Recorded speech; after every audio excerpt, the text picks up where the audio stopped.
Good evening. Welcome to the Collective Wisdom Project Q&A for June. Obviously, I'm a week late, so my apologies for that. I was preparing for an interview with Paul Kingsnorth, who you might have heard of. He's an English gentleman, writer, living on a small farm in Western Ireland, who has become Orthodox and has quite an interesting story. I'll link to his conversion story if you're interested.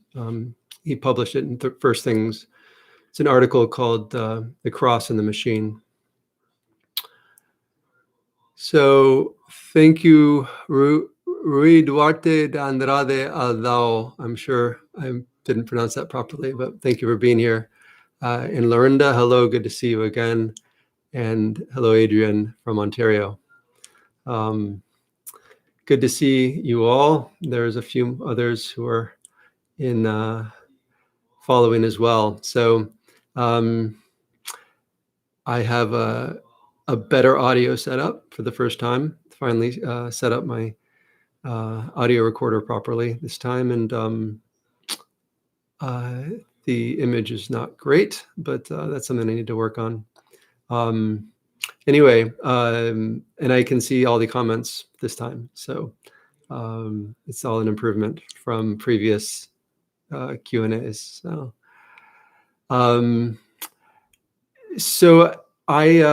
let's see. So yeah, I did this interview with Paul Kingsnorth on Tuesday, I guess. It's available for patrons and will be available eventually for non-patrons. I think, I'm not sure when, might be a little while, but he, among other things, he compiled an anthology of his favorite essays from Wendell Berry, who, if you're not familiar with him, is a Kentucky farmer who has been kind of the greatest supporter of the small farm in America, and really just kind of an advocate for looking at technology and whether it's beneficial or harmful. And so Kingsnorth addresses many of similar topics to those that Wendell Berry has addressed. And now he's become a Christian and will, I'm sure, be addressing the modern world and the kind of technology in terms of his faith. So he's a fan of Father Seraphim Rose, as far as I can tell. He refers to him, and as am I, obviously, as we are. And yes, I mentioned the title. The plan is, unless there are questions, I'm going to check a couple places, but I don't think there are any questions. I'm going to just read from chapter 71 of Father Seraphim Rose's Life and Works. I think that's the title of Abbot Damascene Christensen's biography. The title of the chapter is An Orthodox Survival Guide Course, Orthodox Survival Course. And I'll just be commenting on some of that as I read it, and maybe it'll spark some interest. Father Seraphim has always been incredibly relevant, and I think every day he becomes more relevant. He was had a prophetic voice 50 years ago, and the things that he was discussing were beginning to take place in his time, and certainly there's been a great acceleration since then. And it's something that I think Orthodox Christians should think about, be aware of the influences that are around us. I would think that most folks who have become Orthodox do think about these things, do think about the ways in which we live in a matrix type reality, the ways in which we're affected by the technologies that increasingly creep into our lives, because they have obviously a huge effect. And the temptation is to kind of accept them and as somewhat neutral tools. And obviously they aren't completely neutral. And they have narcotic qualities. There's a documentary, if you haven't seen it, The Social Dilemma, which goes, I think, does a good job of discussing a lot of the issues around technology. But anyway, this is something that Orthodox Christians who want to have a spiritual life do need to take seriously, and do need to look at it critically, because they affect us, and even more so, they affect our children, and increasingly as technology has taken over our lives, and threatens to do so more. So let me look quickly, see if there are nothing there. And okay, I don't have any questions that have been asked, so it won't be much of a Q&A. I'm just going to give you A's. Hopefully they'll answer some questions. But I believe I heard that this wonderful book is in the process of being reprinted, I believe. I know it's been out of print. And unfortunately, this chapter is not available online. Otherwise, I would have provided a link. But I will read it to you, and we can talk about it after that. But so it's chapter 71 from Father Seraphim Rose's Life and Works by Abbot Damascene, Hieromonk Damascene. The chapter title is An Orthodox Survival Course. He starts out with a quote from the Russian philosopher Ivan Kirievsky, a Slavophile philosopher. The distinguishing feature of Orthodox thought is that it seeks not to arrange separate concepts in accordance with the demands of faith, but rather to elevate reason itself above the usual level, to strive to elevate the very source of understanding, the very means of thinking, up to sympathetic agreement with faith.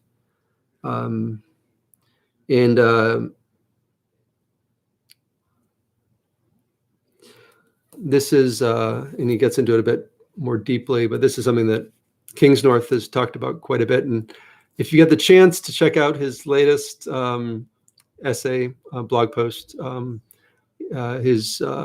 blogs at Substack. It's called the Abbey of Misrule, and about half of his posts are available outside of a paywall. The other are behind the paywall, but the most recent one is available, and he talks about reason in the and Father Seraphim in here will go kind of a bit more in depth, a bit further back, I guess, historically, in looking at some of the ways in the West in which the mind, the reason, began to take this elevated position in our approach to knowledge. And you really have to go back kind of deep into history and historical thought to see the roots of this change. But the basic shift is from the nous as the source of understanding and conceiving the world, to the mind, dissociated from the body, and certainly with no understanding of the nous, such that spiritual realities have largely been forgotten, and the means by which this one can live the spiritual life have been forgotten. And the path that we're brought up with in the West is that of discursive reason, and which has a place, but it's historically, at least in Orthodoxy, is subservient to the nous and to the spiritual faculties of man. Otherwise, we get what we are experiencing, which is unbridled, the unbridled power of reason and science at the exclusion of everything else. So, in the summer of 1975, with the aim of giving their pilgrims a foundation in Orthodoxy, the fathers, so these are the fathers at Father Seraphim Rose's monastery in Platina, St. Herman of Alaska Monastery. So it'd be mostly Father Seraphim Rose and Father Herman, who was his co-struggler. So in order to give their pilgrims a foundation in Orthodoxy, the fathers held a 3-week course, naming it the New Falam Theological Academy, after St. Herman's settlement in Alaska. 4 college-age men attended the course, all of them converts, and Father Herman accordingly gave an opening talk on not becoming a, quote, crazy convert, but receiving Orthodoxy fully. In the weeks that followed, Father Herman talked on pastoral theology and on literature, very revealingly, as Father Seraphim noted in a letter, while Father Seraphim gave an in-depth series of lectures on the development of Western thought from the Great Schism to the present. At the request of the community in Etna, Father Seraphim's lectures were recorded, which resulted in over 17 hours of tapes. For all the talks, Father Seraphim wrote extensive outlines, organizing the vast historical and philosophical research he had done for the kingdom of man and the kingdom of God. So that was his kind of magnum opus that he was going to work on and publish eventually, kind of providing modern man with a way to understand history and intellectual thought in the past 1,000 years, essentially. He never completed that great work for a number of reasons, but the fullest chapter, I think maybe the only complete chapter, was his little book on nihilism, which was going to be one of the chapters in that great work. So this course was the ripened fruit, not only of the early research, but also of his rich store of experience as an Orthodox Christian. He was now much better equipped than before to present his knowledge in a way that would have a practical application to the lives of contemporary people. So this is 1975. I can't remember the exact timeline, but this is at least I think a decade after they've established the monastery.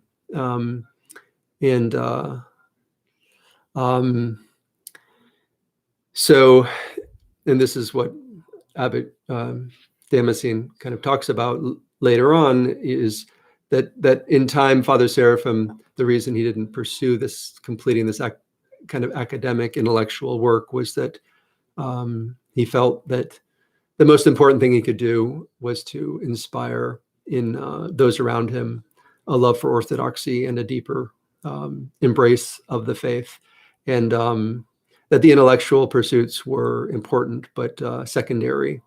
And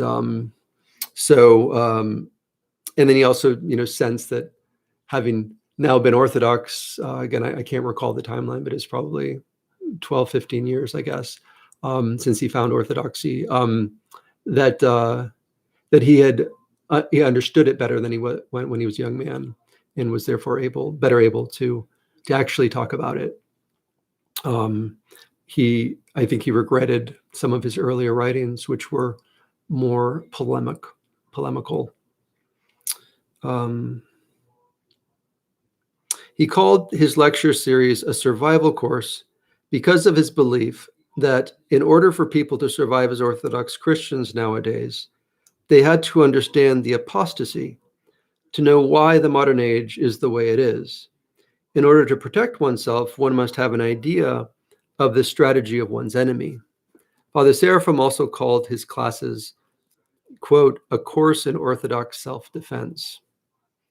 So, yes, again, this is, I think, why writers such as Paul Kingsnorth, Wendell Berry, who's not Orthodox, but as I understand it, is a pious Christian, who looks at the apostasy of the modern age, not only in terms of faith, obviously that's hugely important, but also in the terms of the way we live our lives, because obviously we know that the things that we do with our bodies has an effect on our faith, and the more time we spend in front of screens in virtual realities, the less connection we have to actual reality. And so again, these are not neutral things, but another great kind of prophet of these things was Philip Sherrard, who has written very powerfully about technology and about the apostasy of the modern world. And Lorinda, I see your question, and I will try to answer it when I finish this section. One of Father Seraphim's students recalls taking the course soon after his baptism, and then he talks about it. Each day, the novices and pilgrims gathered in the SARS room. When Father Seraphim began to teach, everyone instinctively hung on each word. He was not pedantic or flashy in his presentation. Everyone could understand him, for he spoke slowly with much thought.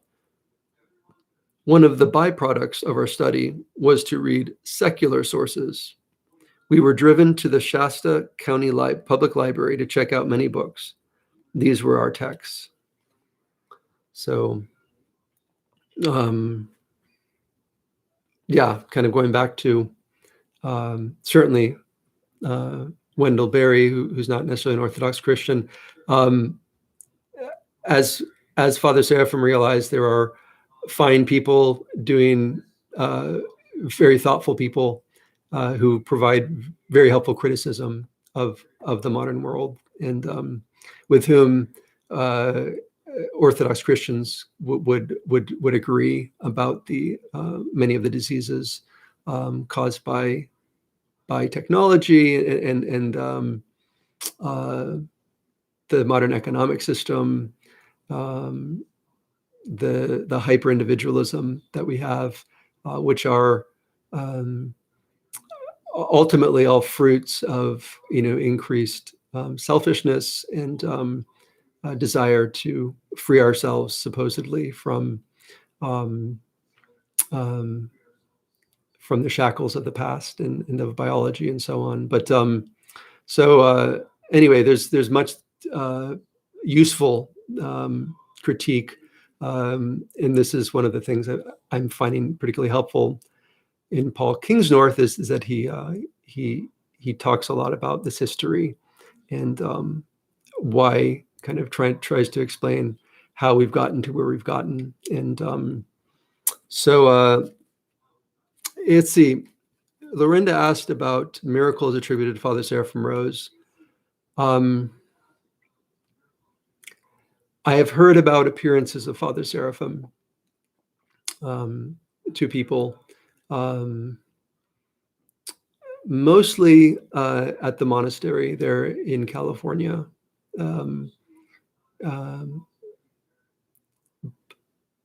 As far as miracles go, not that I've heard, but I would imagine that the monastery there in California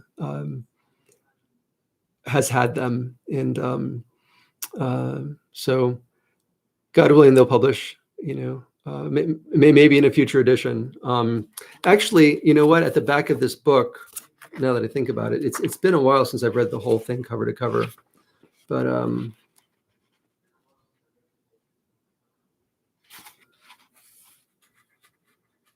I think there are, if you go to the back,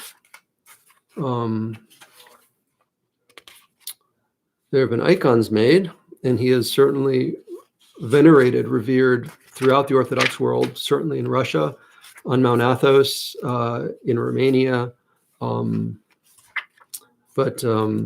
Yeah, I think,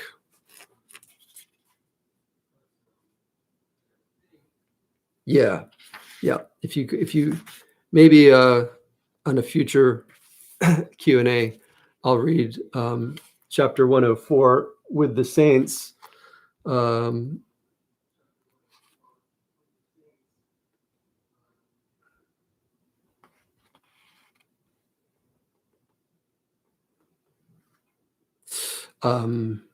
But yeah, there are a number of accounts of kind of miraculous things happening with in relation to Father Seraphim Rose. So yes, we'll see. We'll see. God's will be done. But he's a great inspiration and greatly loved. So I'm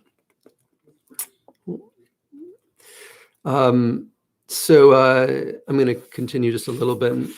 I'll probably just read a few pages, and if there's any comments on any of the things I'm reading or the things I'm saying, obviously feel free to comment. In this, the course used to be available online. I think you can find it. There's an actual like 120, 30 page booklet that used to be available as a PDF. It seems to have disappeared. I'm not sure why. Otherwise, I would have linked to it. But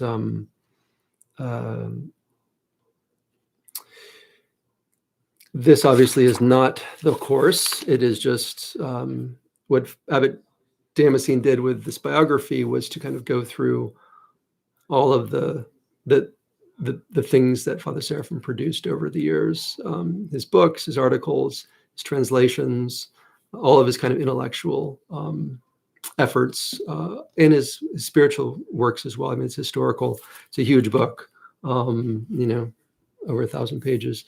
So this chapter is just about this course, and I know it is available as well. I think on YouTube, and I think on Apple Podcasts. It's read, I think, maybe by a robot, ironically enough. But at least that'd be one way to get your hands on it, to listen to it. In introducing his course, Father Seraphim stated, "A great danger of our times in the movement of those who come to orthodoxy is what one might call, in very down-to-earth language, the phenomenon of quote-unquote spiritual baboons. That is to say, i.e., people who are outwardly orthodox and even pride themselves on being very correct in their orthodoxy, but deep down are not really changed, do not grow in orthodoxy, and remain very much a part of the modern world, which is rooted in anti-Christianity. Because they do not grow, they do not see how much in conflict is true orthodoxy with the world which they have still not left behind. As opposed to this, a conversion to true orthodoxy must be total. It must affect everything one does, the way one looks at things, and the way one values everything in one's life. Otherwise, orthodoxy becomes just one more sect, differing only outwardly from other sects such as Mormonism. If one looks at all the sects, they are all on the same level. They are all as if one-dimensional and have nothing deeper. And they differ only insofar as they have different dogmas. If orthodoxy is simply one of these, then it is not the truth, but simply one sect out of many. But orthodoxy is precisely truth, which should totally change one's life. Therefore, in order to have this total orthodox worldview, one must be constantly educating oneself, going deeper and broader. This course will concentrate on the most important movements and most important writers who helped form the mentality which we have today.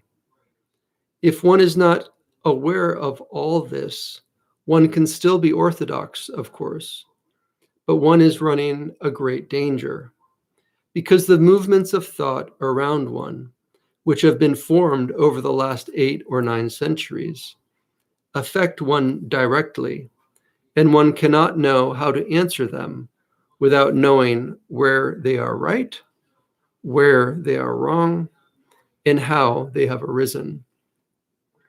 One can be in a very precarious position, even in the position of a, quote, orthodox fundamentalist, end quote, who simply sits in his corner and says, "Oh, I believe this,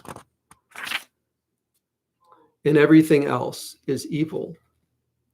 This, of course, is very unrealistic, because you have to have contact with the world. Your children are going to school. You read newspapers. And he would have added, you are on social media. This is 50 years ago. And so if it was true 50 years ago, how much more true is it today? You have contact with people who believe different things, and even with Orthodox people who don't know what they believe. If you are not aware of what's going on, your orthodoxy will be infected, without your even knowing it, by all kinds of modern ideas. You will be going to church on Sunday, and the rest of the week living by some kind of different standard, which can be disastrous. In order to avoid this, we must follow the advice of St. Basil the Great and begin to learn to take from the world around us wisdom where there is wisdom, and where there's foolishness, to know why it is foolishness. So, yeah, it's obviously I'll probably read a bit more from Father Seraphim, but it's obviously important to know our Orthodox faith and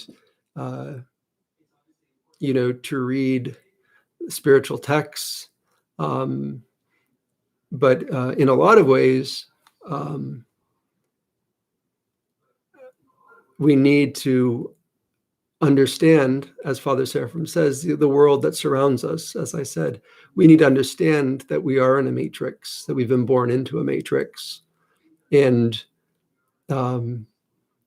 certainly orthodoxy helps us to see the matrix, and it can help us escape from it if we want to escape from it, or it can just remain an idea that we believe. There were those who, in the Matrix, the film, who preferred the Matrix to reality, and so one could theoretically become Orthodox, but not reject the worldliness of one's daily life. And certainly in the church, there's a mixture, and I don't want to, or I don't want to point fingers, and I don't. The Orthodox way is always to look at ourselves first and find the worldliness that's within us, and so this is to do that. This is not for us to use to look at others and to accuse others. Because that is clearly not Christian, and it's not according to Christ's commandments. Andrew, hello, Andrew, and hello, Kevin. I pray it becomes available soon in print format, also his work on Genesis creation and the early man. Yes, amen. I believe both of them, as I understand it, are in the process of being reprinted. Kevin, I am an ex-Jehovah's Witness and am now a catechumen to hopefully become Orthodox. After leaving Jehovah's Witnesses, I was agnostic, but I'm trying to regain my faith. Well, glory to God, Kevin. Good strength. As I always say, I encourage people to to take the time that you need to really understand what Orthodoxy is and the commitment that it entails.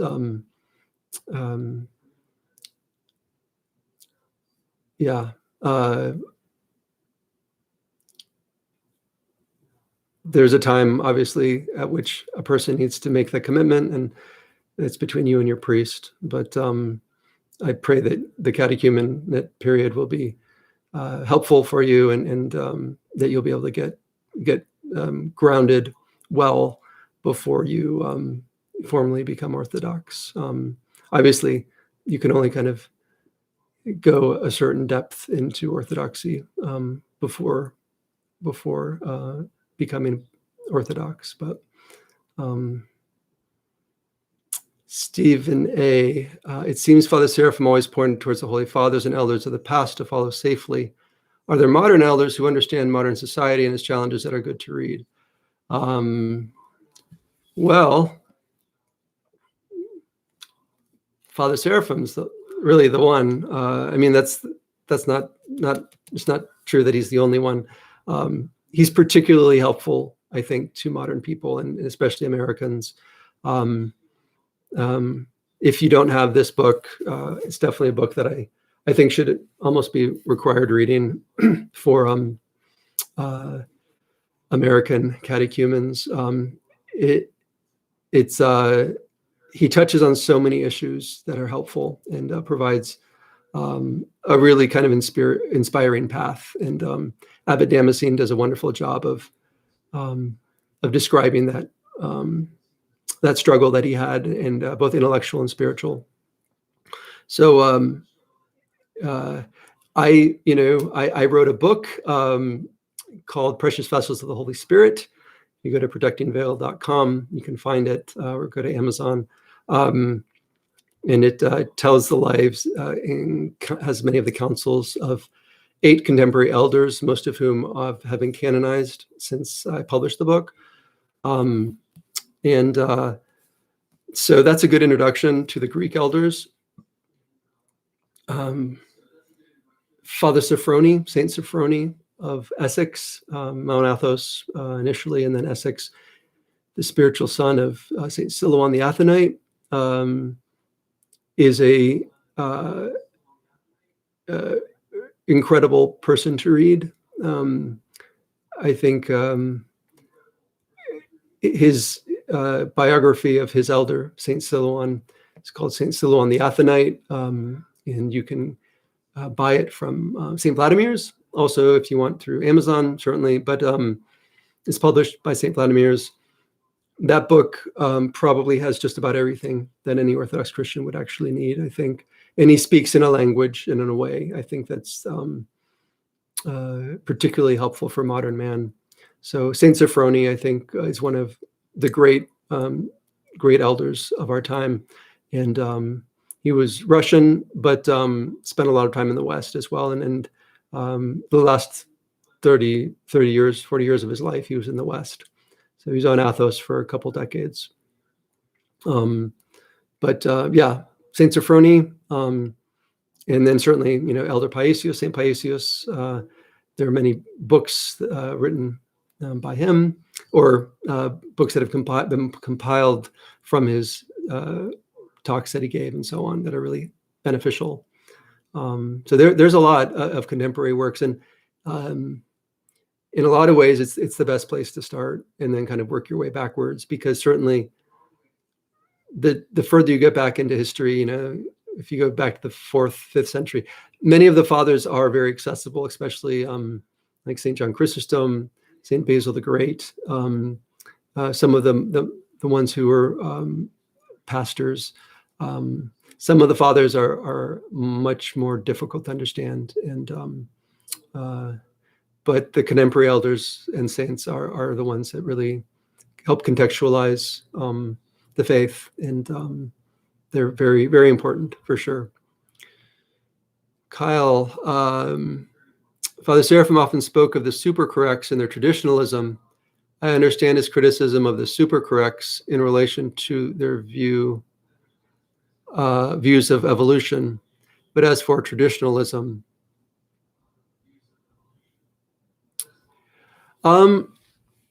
yeah, so Father Seraphim Rose would talk about super-correctness disease.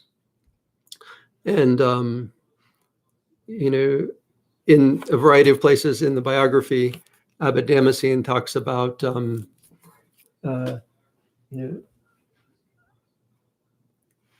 especially zealous converts being maybe very, very orthodox, quote unquote, in their ideas and thoughts, but not necessarily in their lives and in their, so it's more kind of head knowledge. So when he talks about super-correctness disease, that's what he's talking about, as though being correct theologically is the most important thing. And as St. Maximus, the confessor, said, how does he put it?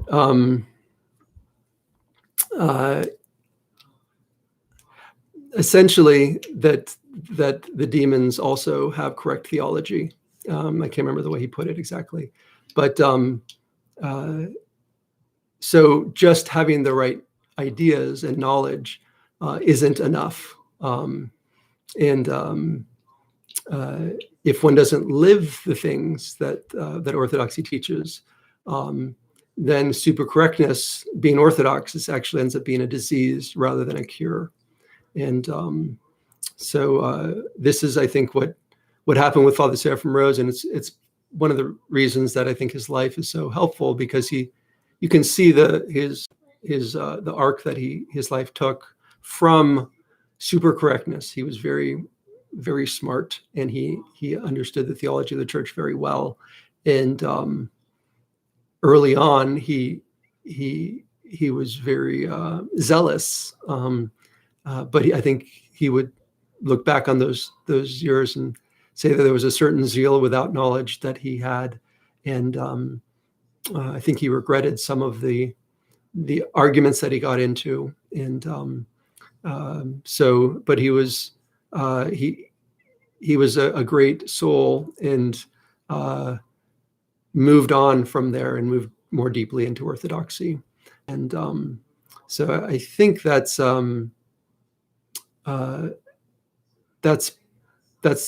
probably the way to think about what Father Seraphim Rose talks about when he talks about super-correctness. And it's not that proper Orthodox theology doesn't matter. It's just that it has to be done in love, and it can't be used as a weapon to beat down other people. And I'm a big fan of Father Andrew Stephen Damick's podcasts and books. He's helped a lot of people I know. Kyle, am I misunderstanding the term traditionalism as negative? I guess it depends on what you're talking about. And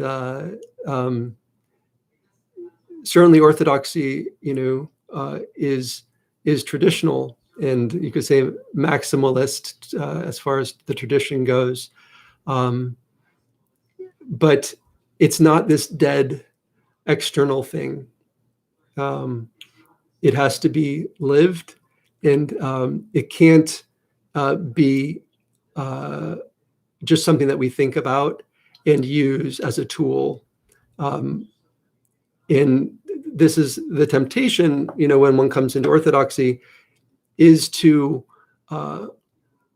especially if we come out of, a Western Christian denomination, to want to tell our family and friends about Orthodoxy, which is fine, but we need to do it out of love, and early on, I know for myself, absolutely, I, in my zeal, turned a lot of people off, and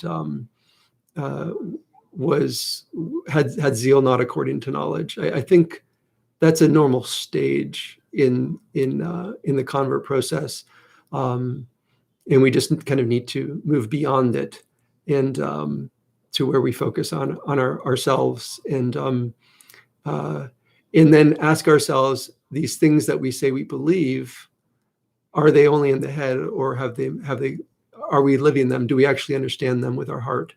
And the dangers that we end up living just in our mind. And that takes time. I mean, decades, really, really decades before of living the faith and trying to embrace orthodoxy. And it's a very difficult thing to do as converts in America. I was blessed to be able to live in Greece for 8 years and to go to Mount Athos many, many times, and other monasteries, other Orthodox countries. And there is something that you get from that experience, from the people that you encounter, from the organically lived orthodoxy in those countries. And it's not to say that, these things aren't possible in America. Obviously, Father Seraphim Rose shows that it is possible. But you have to look very closely at what he says and more importantly, how he lived his life. And one of the things that, it's a stage, the intellectual conversion is a stage, and we need to move beyond it. And it can be a temptation just to stay there. So,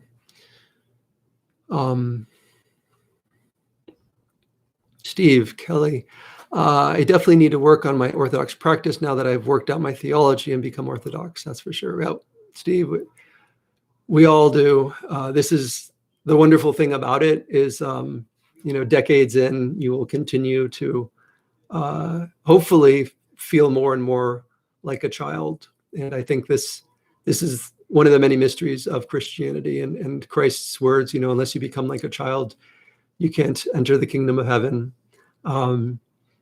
We are supposed to become as children, and our knowledge should guide us into greater humility, and greater humility guides us into greater knowledge.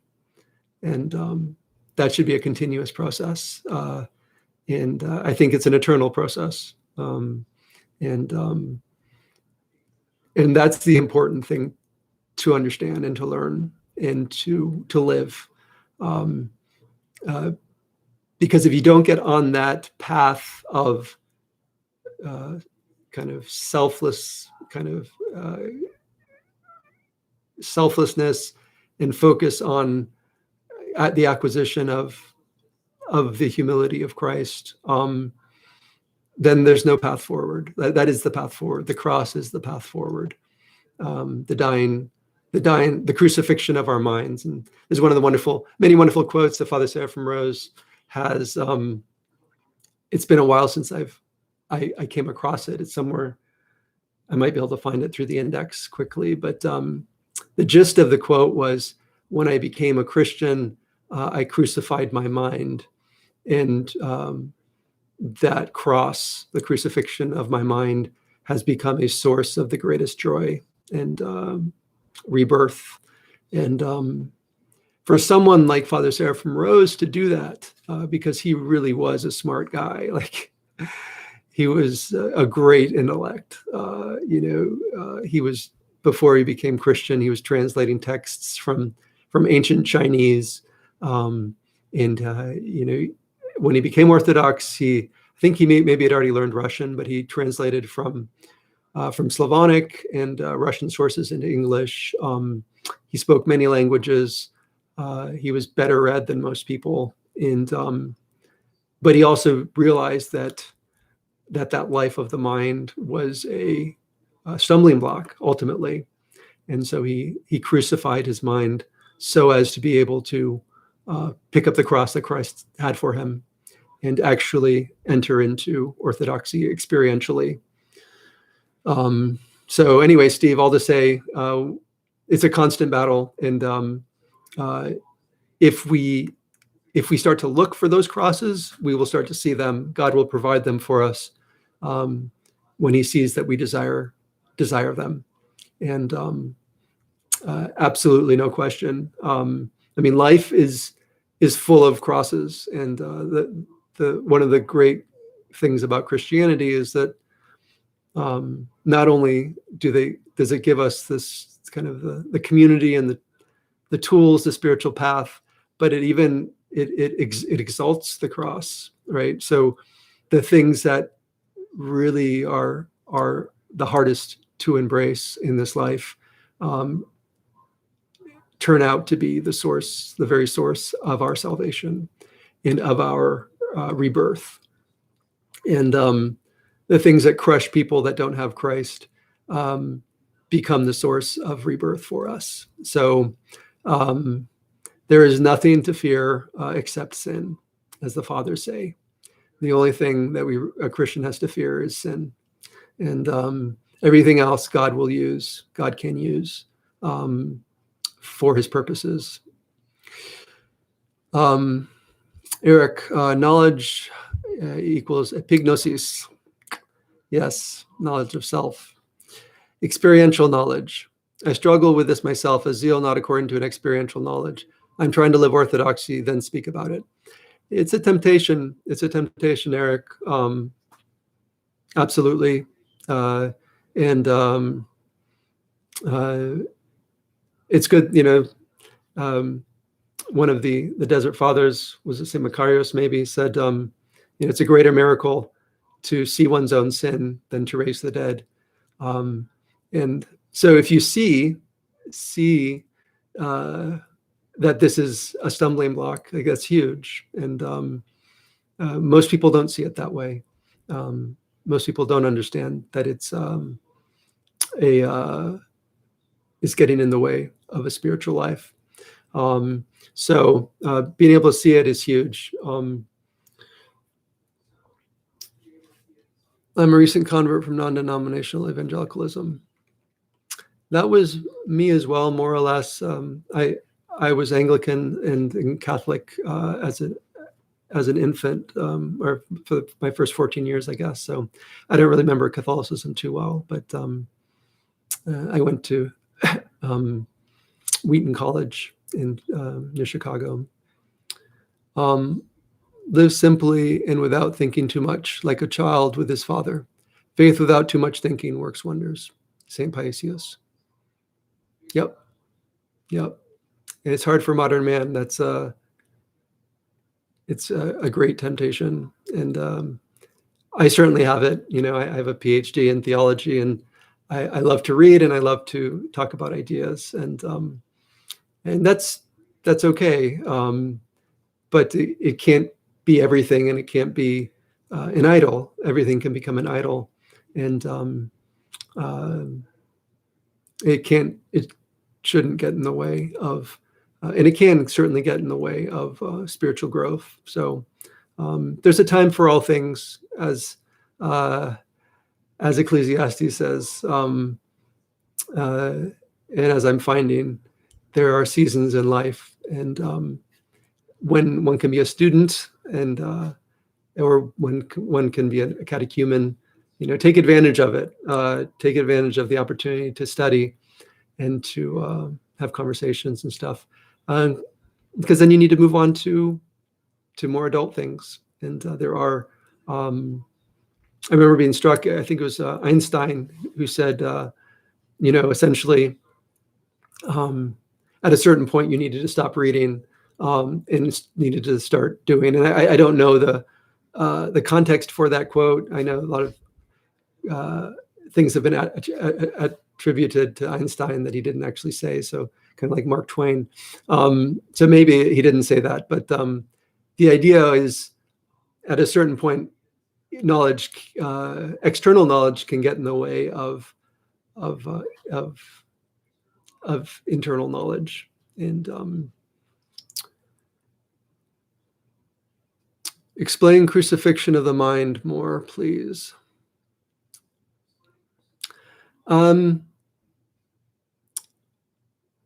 Well, the way we are taught in the West, and really just in the modern world, and this has been true for a very long time, and it's every day it becomes more and more true, because of the way we live our lives in a virtual world, largely like this one, and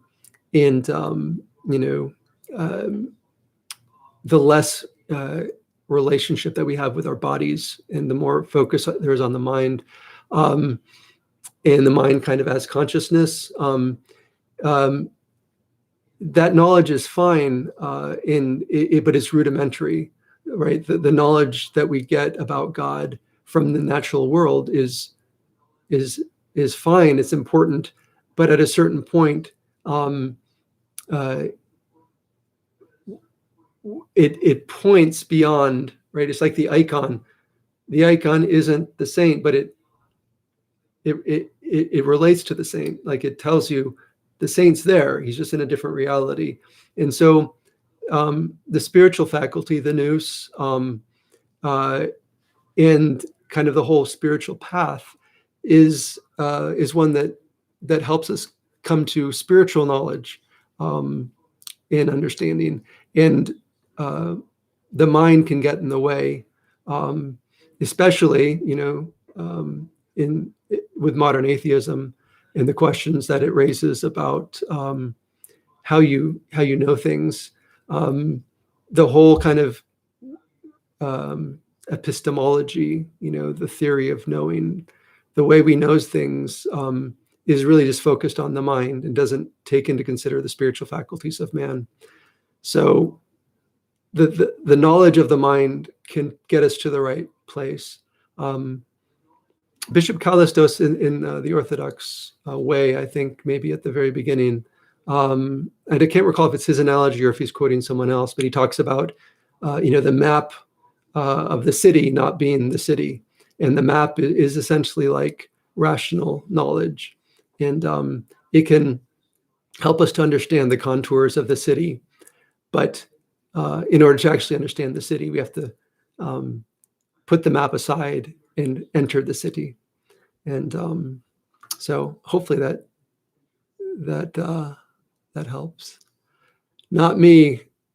So glad to once again have a stream where we can communicate. Yeah, you and me both. It was very, very frustrating. Maybe I was doing something wrong. I mean, other people seem to not have issues with this, but God willing, those have been solved. So maybe there was just, I don't know, something with my IP address or something. Acquire the spirit of peace, and 1,000 souls around you will be saved. Saint Seraphim Rose. Yes, yeah. Composer Winfield B. Carson V. Yeah, that's a very helpful quote from Saint Seraphim, and I think that's where we want to be. That's where we want to go. And without that, acquiring the Spirit of God, do we have a spiritual life? Are we alive, or are we just, playing games? And I think we know a little bit. The longer one is Orthodox, and the harder one tries to live the Orthodox life, you start to have an intuition about your spiritual dimension, but it takes a long time. Like I said, like literally could be decades before you begin to have that intuition. You already have a little bit of it early on. I mean, that's what draws you obviously to Orthodoxy, and there's a great deal of grace early on that God gives you. But then there's a sense, St. Silouan talks about this, St. Sophrony talks about this in a variety of places. A lot of the saints do. There's a sense in which the soul experiences a distancing. Somehow God pulls away, and so then he lets us struggle and hopefully mature. And so I think Saint Sophrony says in Saint Silouan something like, God doesn't let the right hand know what the left hand's doing, and so a spiritual father won't give praise to his spiritual child unless the spiritual child is despairing, and kind of despairing in a dangerous way, I guess. Because otherwise there's a danger, and this is what happened with Saint Silouan, was he was praised by one of his elders, and it became a source of pride and vainglory, and it became a problem. So we don't know, but what we do know is that if we constantly accuse ourselves, and if we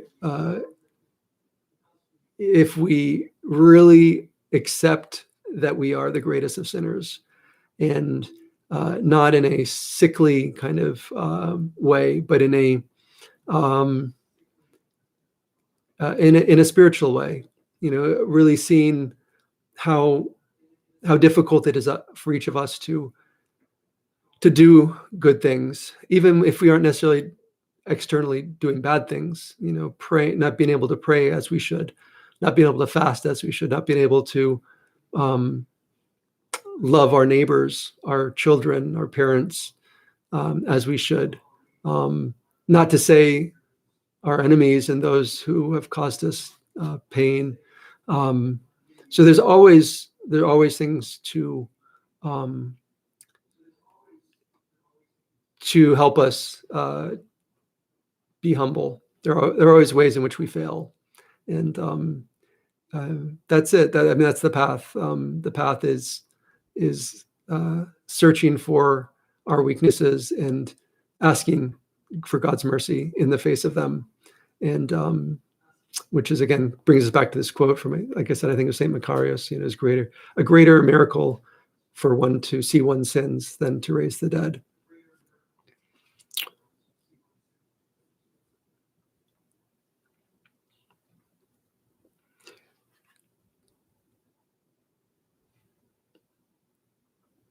Yeah, Eric's explanation was good. Thank you, Eric. Yep.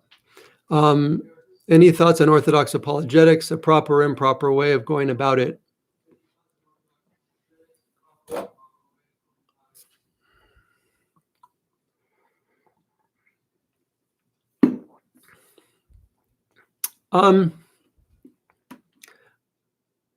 It is a great thing to desire all men to be saved, for sure.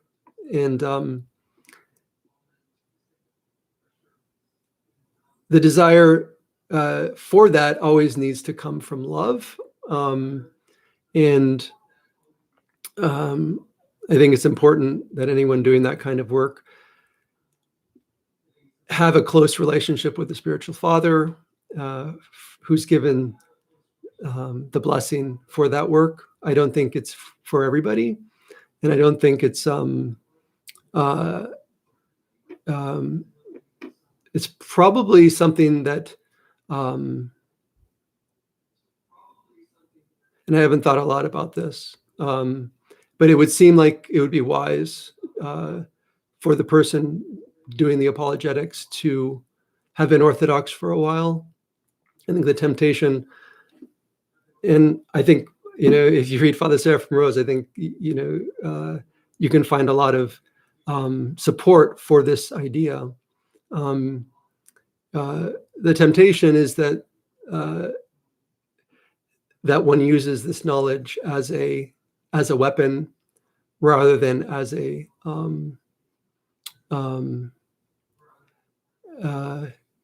tool of love, which it should be. God doesn't force himself on us, and there should be a spirit of kindness and gentleness, like all the things that St. Paul talks about, the fruits of the Spirit. All those things should be manifest in our apologetics, and as important, maybe probably more important than the arguments that we make, is the way in which we make them.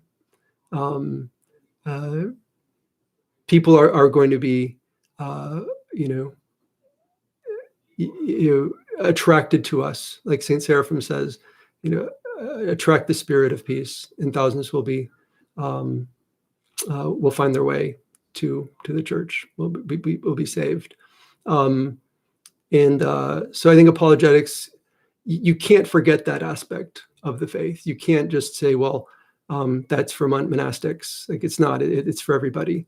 And our apologetics needs to be our relations with all people need to be relationships of love, and again, with the blessing of a spiritual father, and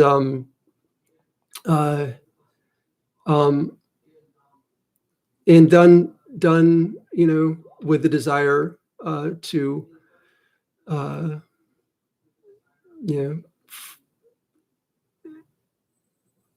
for people not just to have the right ideas, but to be able to see Christ in our lives, in our words, as well as not just in our ideas, I guess. So anyway, hopefully there's something there that's helpful.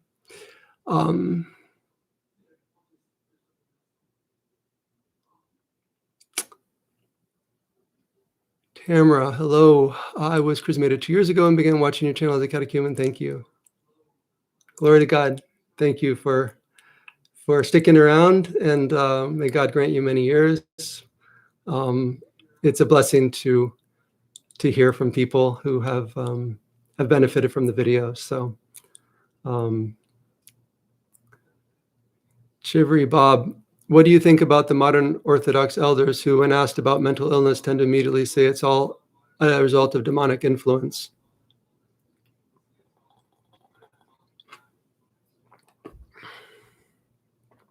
I guess it depends. I'm not sure who you're talking about. Maybe it's better that I don't.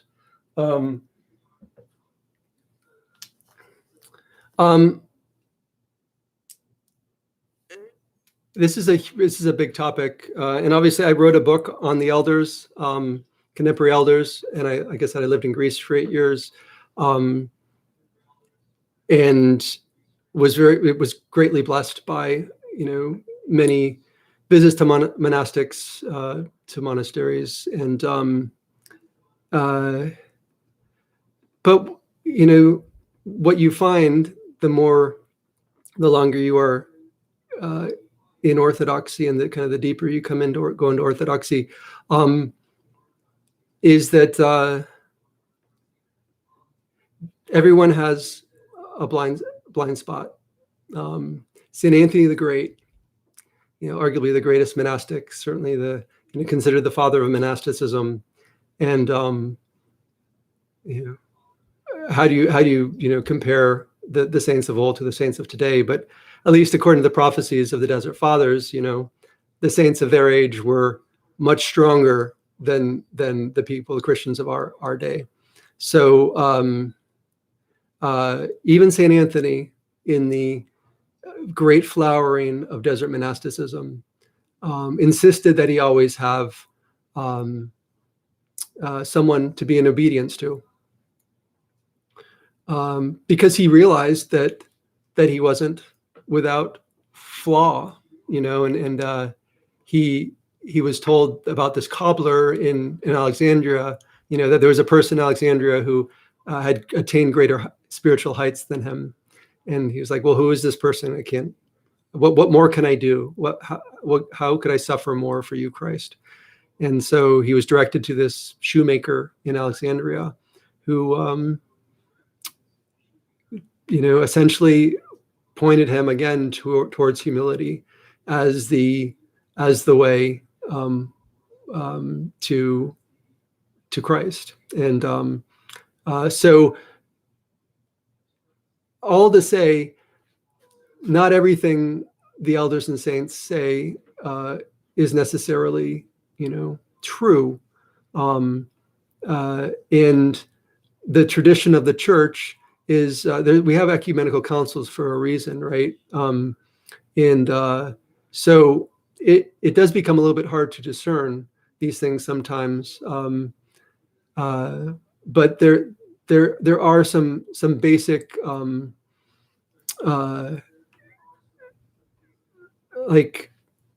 there's a basic hierarchy in a way that we learn things, and what God has given to the church is this hierarchy. We have bishops, right? We have priests, and then we have lay people. In a sense, there's a sense in which we're all children of Christ, obviously. Children, we're all lay people in a sense. But Saint Silouan talks about how, even though the spiritual father that he went to at St. Pantaleon's on Monathos maybe wasn't necessarily perfect. He wasn't a great saint. He didn't talk about it in this way. I'm kind of paraphrasing, but his point was that the obedience shown to his elder would be seen by God and would be blessed, and that God can work through that. And this is the path that we have towards acquiring knowledge, right? So I think that's a really long answer to your question. I didn't phrase it as well as I would like to. But what do I think about modern Orthodox elders? I would say, I don't know exactly what you're talking about, who when asked about mental illness tend to immediately say it's all a result of demonic influence. I mean, everything you could say is a result of demonic influence. Everything in the modern world, all of the things, the temptations that we have. It does seem that there are potential benefits, and I'm not a psychologist, I'm not a psychiatrist, I'm not a counselor, I'm not a priest, obviously, but I know that Orthodox people have benefited from these healthcare or mental health care professionals. I think a great deal of discernment needs to be exercised, and you've got to be very, very careful about who you go to, and that it should definitely be in conjunction, in relation, with going to your spiritual father. You should have the blessing to do it, to go, and then I think there's a great danger, in the Western medical world, with the use of medications. So I think all that needs to be very carefully looked at. But I don't think it should just be completely dismissed. I think there needs to be a discernment that happens. So sorry, that was a really long answer to your question, but hopefully it makes sense.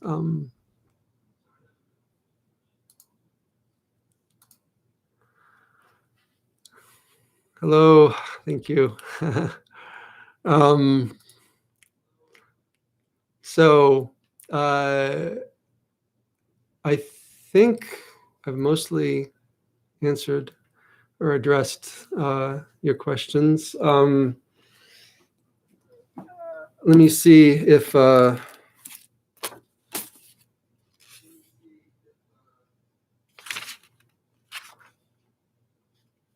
yeah, there's a nice breaking place on this next page. So I'm just going to read one last section and maybe talk about it a little bit and then call it a night. But quoting at length from Kirievsky's philosophy, Father Seraphim traced the modern apostasy, which began with the schism of Rome, to a special characteristic of the Western mind, the conviction that outward rationalism outweighs the inward essence of things. So that's a huge point. And again, I'm going to point you towards Paul Kingsnorth's latest article at the Abbey of Misrule. I'll probably link to it below this video. So if you want to come back to find it, but he talks about reason and how it became kind of enthroned and in the West. While Rome was still part of the ecumenical church, this cultural trait, this reliance on logical syllogisms, was kept in balance. But when Rome broke away, this trait gave rise to a whole system of errors, causing a general blindness to those truths which lie outside the sphere of logic. It is quite clear to us, wrote Kirievsky, why Western theologians, with all their logical scrupulousness, could not see the unity of the church in any other way but through the outward unity of the episcopate. This also explains why they could assign an essential worthiness to the outward works of a man. Why, when a soul was inwardly prepared, but had an insufficiency of outward works, they could conceive of no other means of his salvation than a definite period of purgatory. Why, finally, they could assign to certain men even an excess of worthy outward deeds, and give this worthiness to those who had insufficient outward deeds. That is to say, the whole Latin system of indulgences and supererogatory works of the saints.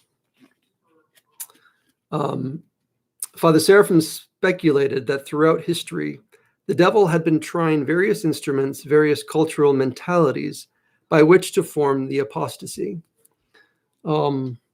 And this is actually a question I posed to Paul Kingsnorth in my interview with him, if he refers to the modern apostasy as the machine. It's essentially the technological world that has taken over our cultural world.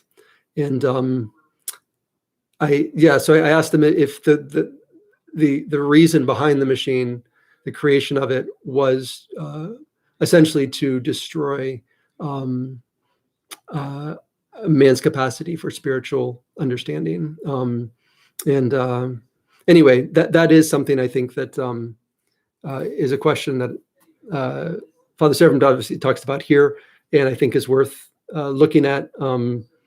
I think the answer is obviously at least somewhat, because that's the effect that that our obsession with technology has, is a dullness in the spiritual life. And so there's a question then becomes, how do you live? How do you live without technology, and how do we find our way back? Or how do we find our way forward? Because you can't go back. You can only move forward. So those are questions that I want to continue to look at. And Father Seraphim provides a really helpful place to kind of start this kind of inquiry. So I'll reread that. Father Seraphim speculated that throughout history, the devil had been trying various instruments, various cultural mentalities by which to form the apostasy. It so happened that the Roman mentality was the one that worked. Quote, once having been taken away from orthodoxy and free to develop according to its own principles, it became the source of a whole new philosophy, which had power to overwhelm the whole world finally in our time. The greatest changes took place during the quote-unquote Middle Ages, which, as Father Seraphim noted, was a phenomenon that occurred only in the West. All other civilizations, whether Christian like the Byzantine or Russian, or non-Christian like the Chinese or Indian, had but two periods. The ancient period, when the civilizations were governed by their own worldviews, and the modern period, when they have become overwhelmed by the West. In the scholasticism of the Middle Ages, Christian teaching becomes systematized and subordinated to logic. As Father Seraphim observed, logicalness becomes the first test of truth, and the living sources of faith second. Under this influence, Western man loses a living relationship to truth. Christianity is reduced to a system, to a human level. It is an attempt to make by human efforts something better than Christianity.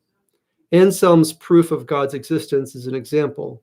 He is, quote unquote, cleverer than the ancient Holy Fathers. So, yeah, I think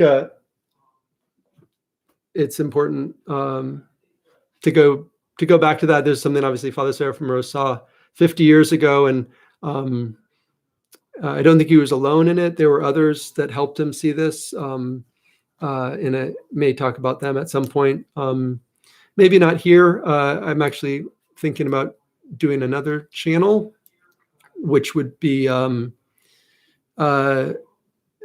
would deal with a lot of these kind of questions. Here on in the Collective Wisdom Project, I'd like to mostly focus on spiritual questions in relationship to orthodoxy in particular. I think there's a place for the kind of work that Paul Kingsnorth does and that Wendell Berry has done, questioning the whole modern worldview. And obviously Father Seraphim Rose felt that this was really important too, and which is why he for his Orthodox Survival course, they spent a lot of time at the public library reading non-Orthodox sources, because, like I said earlier, there are these